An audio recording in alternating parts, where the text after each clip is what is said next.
Howdy,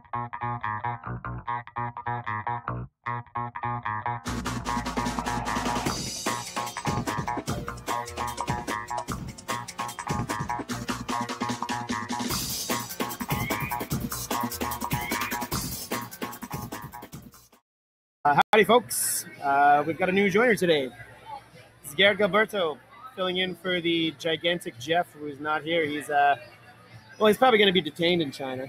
It's probably going to be his thing. A little bit more than a month's stay. Yeah, a little more than a month's stay. Maybe Jeff never shuts up, so maybe he'll say something and end up with the secret police. But yeah, we are here at the Loose Moose yet again, and we would like to thank Loose Moose and also Collective Arts for drinking some Ransack Universe today.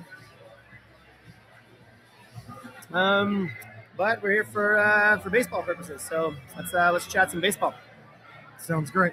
We'll start off with last week's games. We'll talk about the Tampa series first. What do you have to take away from the Tampa series? Tampa series looked great. It looked like not the entire team was contributing, but the key people were. Yeah. Josh Donaldson looked great. Tepesh got away with a lot of frozen ropes in the first game. Yeah. And in the Cubs series, we can see what that means when you play a much better team. He was awesome at the play.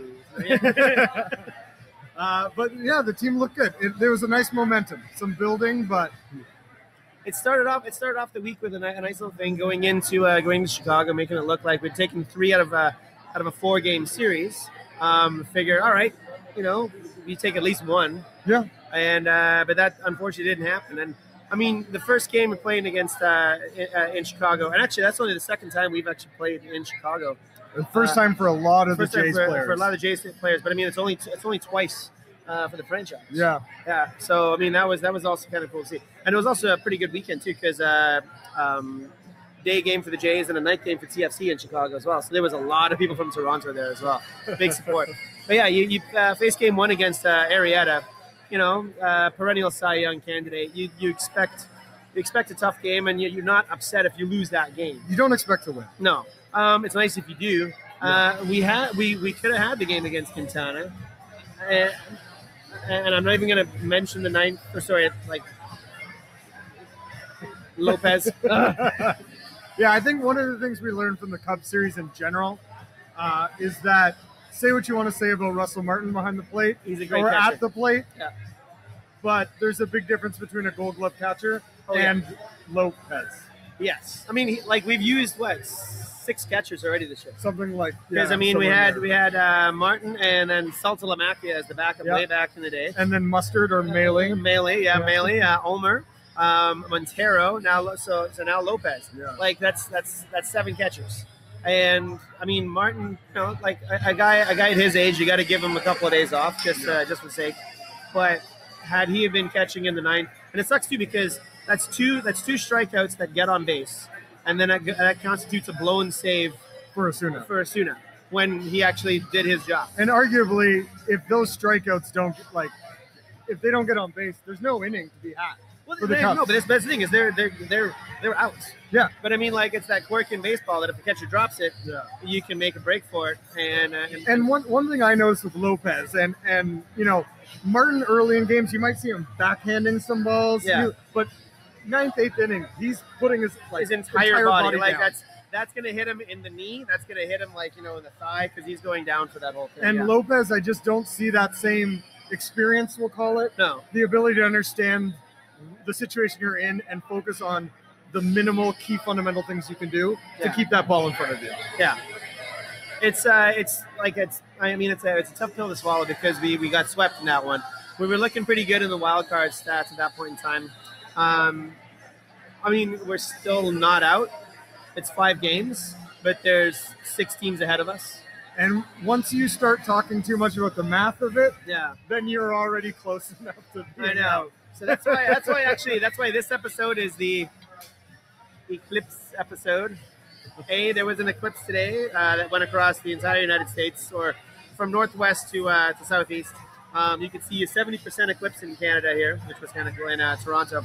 But I mean, if the Jays don't do something quick, their wild card chances are being eclipsed. Yeah, it's going to take.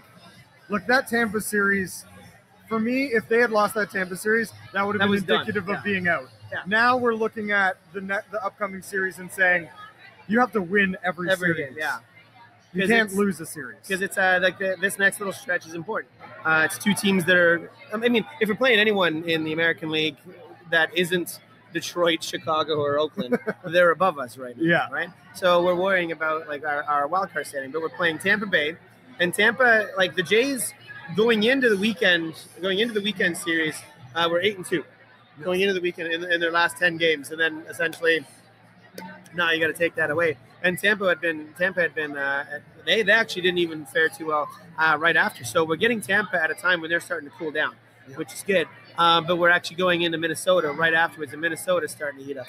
Yeah, and speaking of Tepish kind of being brought back down to life in the Cubs series, Yeah. looks like Biagini is going to be back for that Minnesota series. I like Biagini because he's cool. Like, He is. I'm kinda- sure he's fun to have a beer with. It's kind of the same thing as like I was giving Greeley the benefit of the doubt because the guy was a good guy. You loved him. But it's just throwing an 85-mile-an-hour fastball. Yeah. That's just That's me batting myself. practice. But Biagini's still a work in progress, right? Biagini, we still don't know if he's going to be relief starter, long relief. Like he's still malleable. The guy's still young. Like I mean, he's a Rule 5 guy, so he was even given up on by the Giants Yes. because we got him from the Giants. The Giants didn't even know what the hell to do with him. At All that point. things considered, we've got a lot more Yeah. than what we thought we would. Oh get. yeah, like his original team didn't know what to do with him. We've got him now. We're using him in a bunch of different roles. Like I mean, the only thing we're not using him in is a pinch runner because he's slow as shit. It's and I think he's fine with that. But yeah, like he's like I mean, Minnesota's a quirky team because Minnesota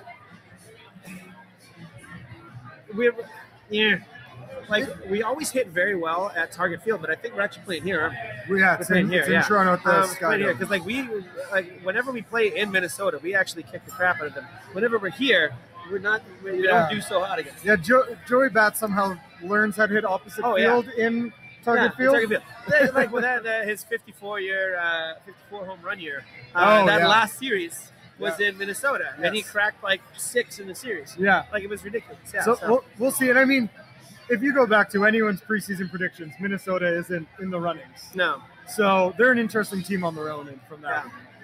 But mentioning Minnesota, I guess we got to mention Bartolo Colon, who is now on Minnesota, which is his I think it's his 11th or 12th team or whatever. Yeah. Something to that effect. But on the weekend, he actually became only the 18th pitcher in all of Major League history to defeat all 30 teams. You had something to take away from that.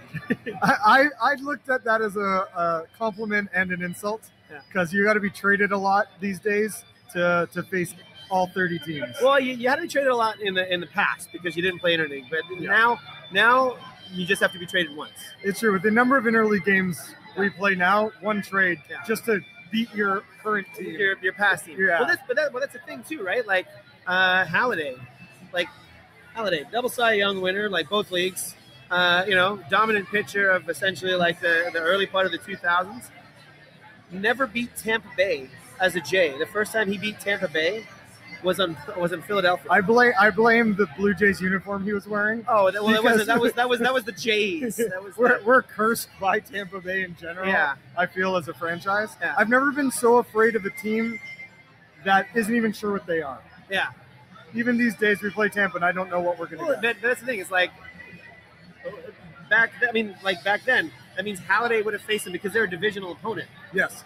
and he's beaten all 30 teams. Halladay has beaten all 30 teams because we had to go to Philadelphia to finally beat Tampa Bay. He played like 10 times a year, and obviously the Jays. Right? Yeah. So, but yeah, like Tampa. Yeah, even when Tampa was good and we were shit, we would not know what to happen with that game. When Tampa was like the worst team and we were decent or good, Tampa could still take it. Yeah, in 2015, when we were the best we've been in a while, We lost the series against Tampa. we still lost regularly to Tampa Yeah. Bay.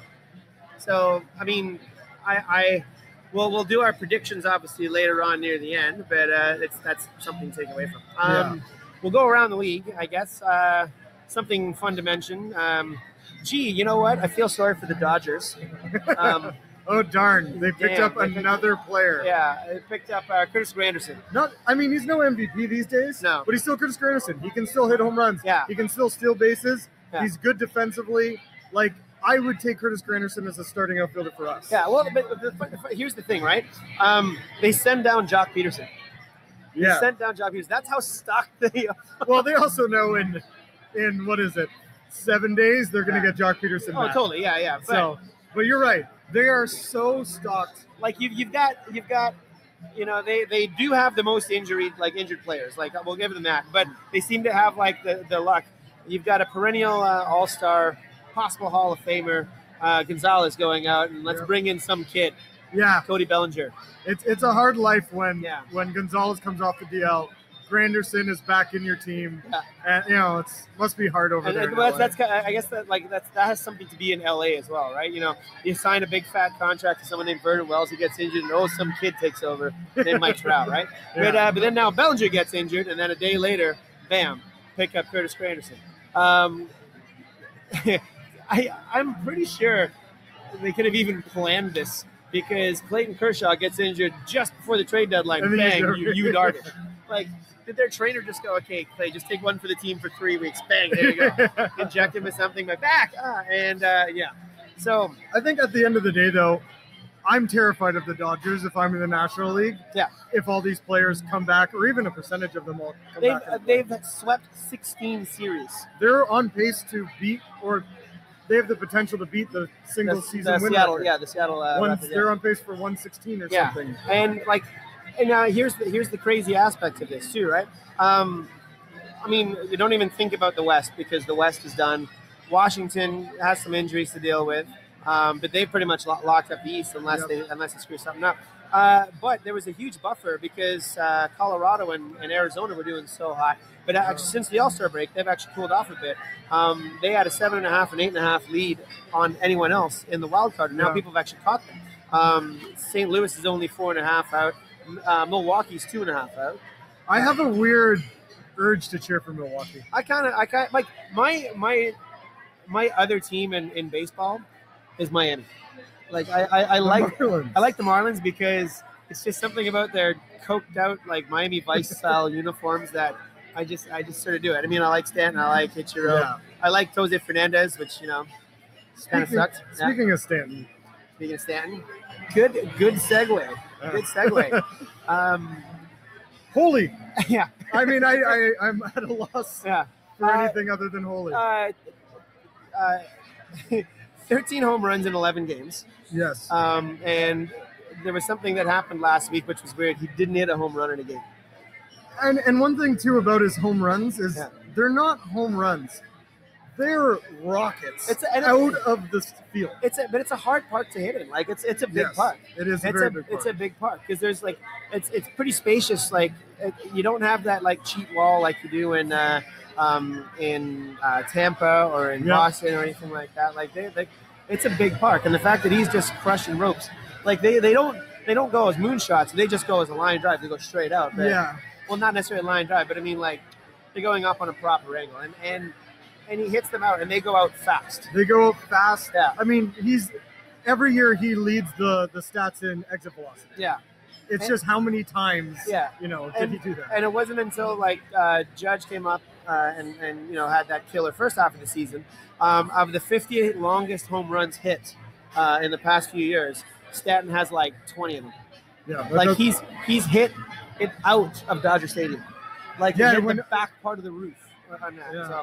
Yeah, Stanton, I mean, I love Stanton. I would love to see him continue this. Oh, yeah. Let's put something in the books that, we can reflect on, but maybe he should get out of Miami. Well, here's the thing, right? Like, I hear this all the time. Everyone's like, oh, maybe because Miami is in a cool spot. We got to trade him because we got something good. Why not? Like, look at Kansas City. Kansas City's a shithole.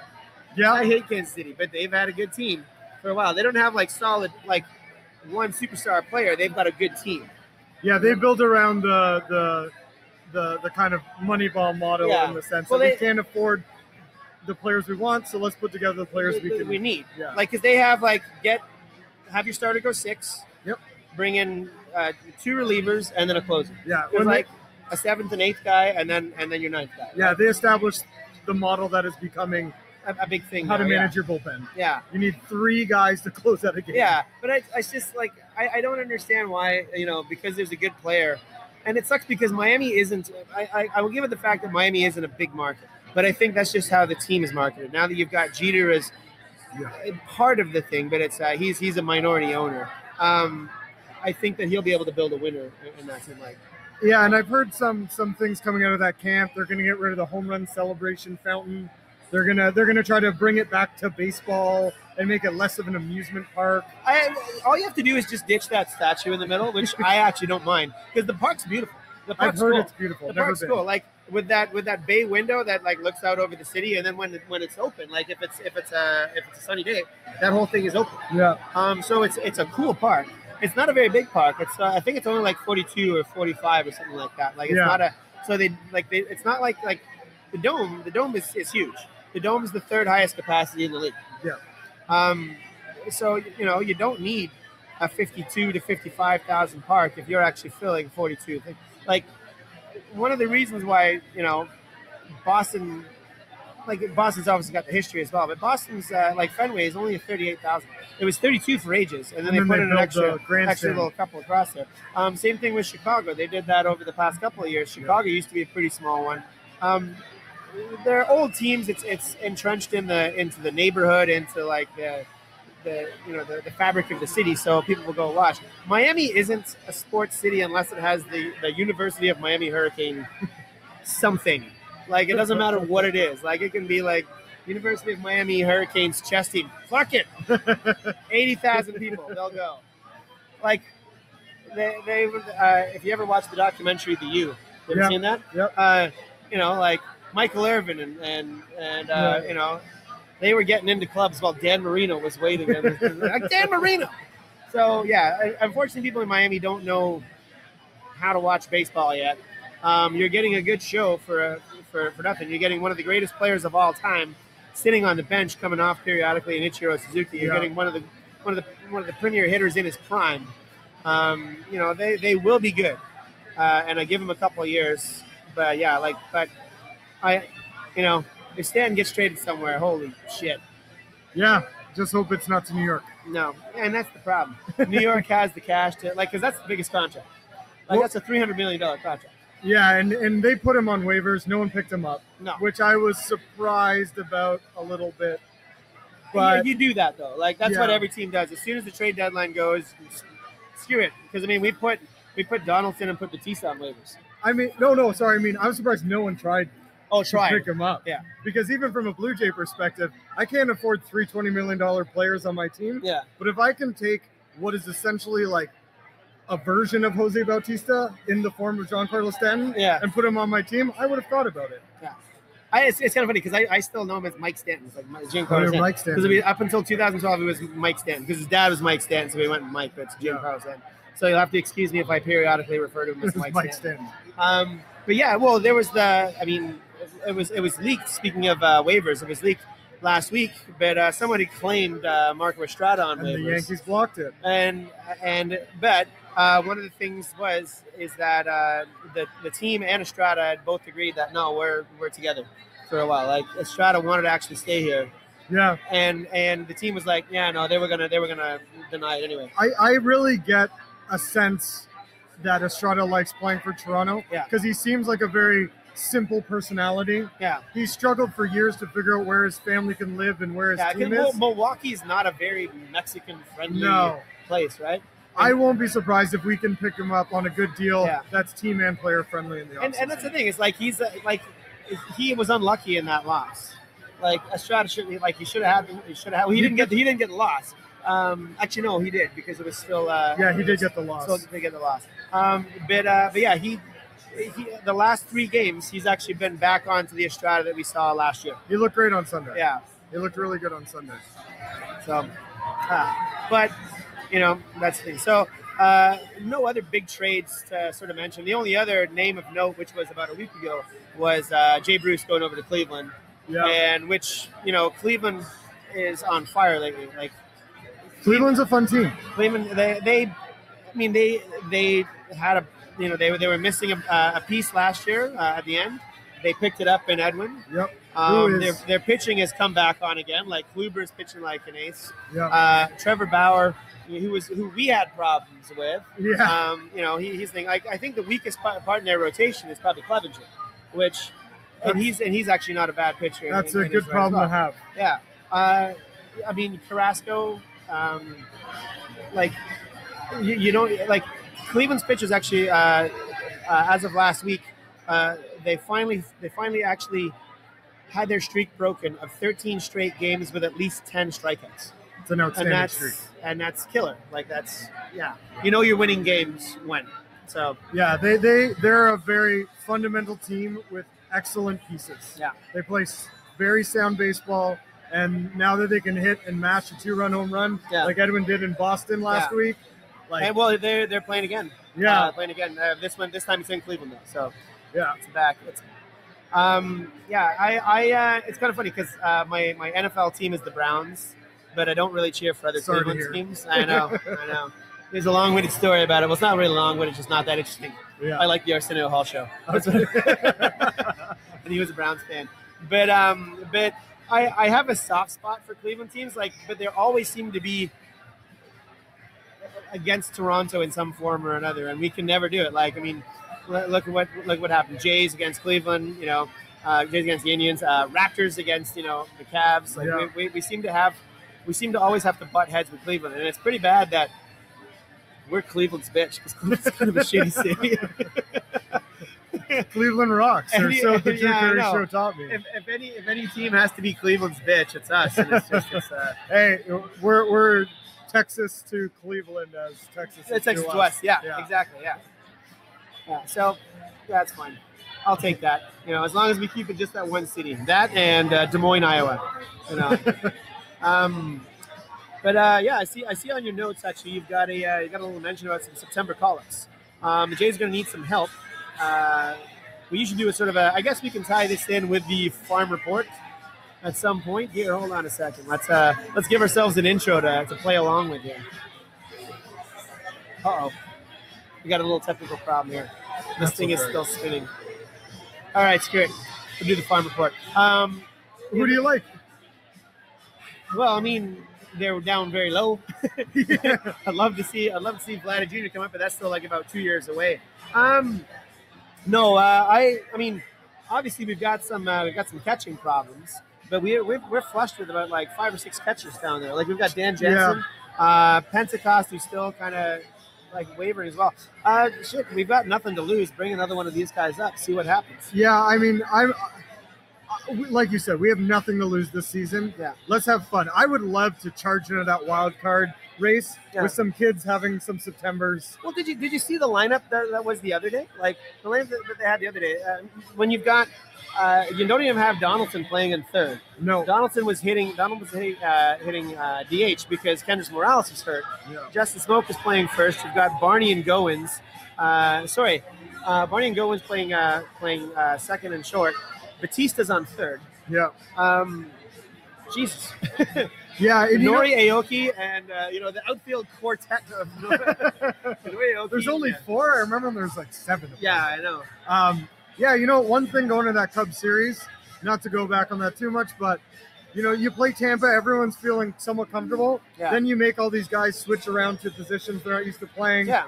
And you put them in an uncomfortable situation. It'd be nice to see some of those opportunities replaced with some of these farm kids. Yeah. If we have the ability. If we have the ability. You have time to play with it. We're still not out. I mean, if it's anyone but 3 of those teams, we're not out when we're playing against them. So it's always every game is always important now because there's so many people above us, which actually is pretty good for the parity of baseball because if we're sort of the Latin end of the wild card thing, we're only 5 back in the American League, and the American League is where money is being spent. Yes. I mean, with the exception of the Dodgers, who've got billions of dollars. They're printing money. It means that you've still got your Bostons and your New York Yankees doing killer, but you've got other teams that are in there too. So who knows what it'll do? If we bring up one of these little guys, we might catch another Aaron Judge. We might catch a lightning in a bottle. Yep. It just could put him in a situation that, but I think our big need right now is to fill a hole in catching because we've got guys that can sort of plug up the middle. We've got sort of a theoretical backup on the corners. If Smoke's not playing, Morales can play. If Donaldson's not playing, Bautista can play. And Steve Pierce can also play some third as well, right? But yeah, the catching seems to be a little bit of a hole on days that Martin needs his rest. We have to rely on something like holy crap, Montero or Lopez. Yeah, I just need a defensive catcher at this point. I'm not being greedy. I don't need a silver slugging catcher. No. I just need a defensive catcher who can call games and frame pitches, because I don't know what was wrong with that strike zone yesterday, but Lopez wasn't helping it. No. Well, okay, this is where experience comes in. One stat that I do know, and I don't know the exact numbers, but it's to the realm of like about 1,600 different times he's done this. Buster Posey, who three-time World Series champ, perennial batting champ. This kid's great, but he's also a phenomenal catcher. 1,600 times he has stolen a strike, like framed it, bing, bing. Yeah. And when you have an experience like that, like you can help your team immensely. Whereas, whereas guys that are just call-ups, they're just excited to be in the show and they don't want to mess up. So they're just like trying to make sure they still hold on to the ball, as opposed to like, well, caught it, don't bring it back in, right? Like, yeah, it's that clever way to come to the ball, bring it into the zone. You watch Russell Martin. Play, and Russell Martin's one of the masters of, like, behind the plate. Yeah, sure, he's getting up there. He may not be quick. His power's probably not there, but no one calls a better game and no one catches a better game. Yeah. So like you'll see, anytime a pitch is even close, that glove goes right back into the middle. And unless it's like way the hell up, then he's got to go for it. But. Yeah, and he holds it there. He gives the umpire a good look. Good look. Yeah. Yeah. Because to be honest, they can't see shit. I don't know what's going on with the umps these days between that and the protest that they had. Oh. But let's not get into that. I don't think that's worth anyone's time. No. But you're right. It's a very impossible job. And if a catcher makes it easier for the ump, that makes it easier for the team. Just think about it. Like having an ump there, I'm cool with. I'm cool with having an ump calling safe on a base, calling out on a base. But I mean, you can replace him with an automatic eye. Like that's going to be the first one that is replaced out of any sport. That will be the first one that is replaced, because it'll become a thing. Because look at the speed of pitchers 20 years ago. People were excited because someone could throw 95. Yeah, before 90 was the average. 90 was the average. Then 93, then 95. Yeah. Now you're getting into hundreds. And you've got Chapman who can throw 110. Yeah, but then you also have kids. I'm seeing these videos of kids at their scouting camps throwing 105, 108 easily. Yeah, and they're like 16. Yeah. What's going to happen? A human eye can't track that. And well, that's the thing. It's a human eye. Like even in baseball, just the swing, you have less than a second. Less than a third of a second. Well, you have less than a second for that ball to get there. Yeah. But a third of a second to react, and it's less than a blink of an eye to actually accept what way the ball is spinning, to realize. And it's a hard thing. Like that's why a good average in baseball is failing.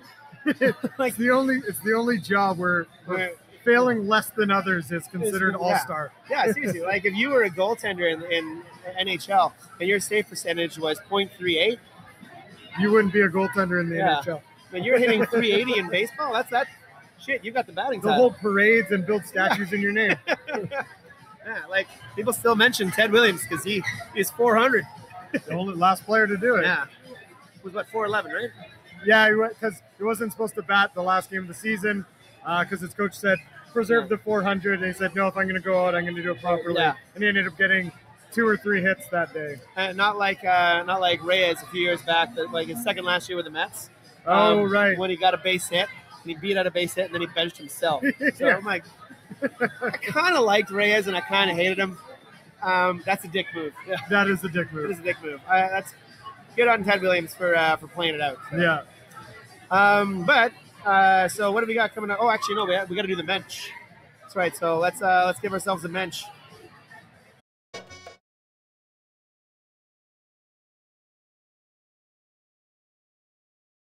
Mention the bench this week. Not so much of a surprise, but Josh Donaldson. Yeah, I would say Josh Donaldson. You made a good point earlier that Rowley I mean, the more this kid pitches, the more I believe we can make him into number 2, number 3 starter. His stuff is great. But Donaldson, at the end of the day, he won us 2 of the 3 games in Tampa on his own. And even in the Cubs series, he looked good. Yeah. But that's the thing, is like you sort of expect it from him. Like he's an MVP 2 years ago, perennial MVP candidate. So it's not shocking that he's going to be our player of the week. But he had such a crap start with injuries that, you know, he's only just over the 20 home run mark now, whereas at this time he'd be in the 40s on a regular season if he was healthy, right? So it's it's a big week. We've got Rowley versus Archer. We've got Stroman versus Pruitt, and Happ versus Cobb. And for some reason, Cobb kills us. But and then 3 in Minnesota. I see us 4-2. I think we can go. I think we can go no less than 4-2. With anything less is unacceptable. For what we need. Archer versus Rowley to me is the indicative game. If we can come away with that win, we could come away with 5-1. Yeah, we could come away easily 4-2. Hey, sweep Tampa, because it's been a long time since we swept. Yeah. Minnesota, it's a crapshoot. I don't know. The one good thing about Minnesota, I think, is that unlike going to Chicago to play the Cubs, with Minnesota, we know we can go in there and win. Yeah. They're a paper champ at this point in time right now. Exactly. Anyway, kids, we're